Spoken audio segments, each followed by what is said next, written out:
The liberal theologians who believe in universal salvation quote Colossians 1:20 and 21, reconciled to himself and all things to justify their belief. Is universal salvation biblical? Universal salvation is definitely not biblical.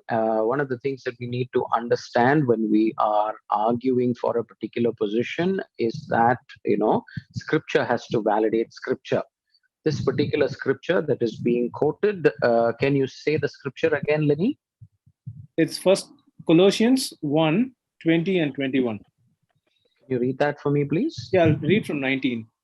For God was pleased to have all his fullness dwell in him, and through him to reconcile to himself all things, whether things on earth or things in heaven, by making peace through his blood shed on the cross. Once you were alienated from God and were enemies in your minds because of your evil behavior.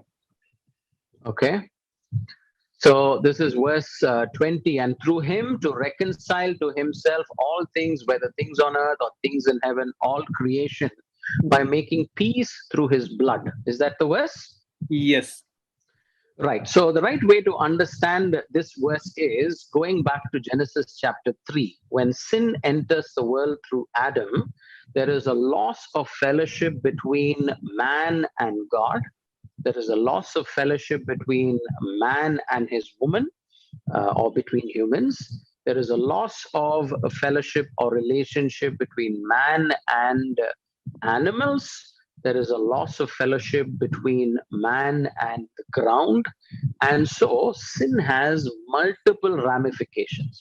So in verse 20, when it is being said, and through him to reconcile to himself all things, whether things on earth or things in heaven, all creation is what is being meant. And those 5 different disruptions that happened in Genesis 3 are the 5 different reconciliations that are being spoken of here, that Jesus Christ is able to achieve through his death and resurrection on the cross.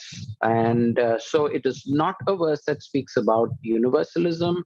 It is not a proof text for universalism. We know very clearly that Jesus says in the gospel, no man can come to the Father but by me. And that is definitely not universalism. That is absolute exclusivism in the person and work of Jesus. Hope that helps. Thank you.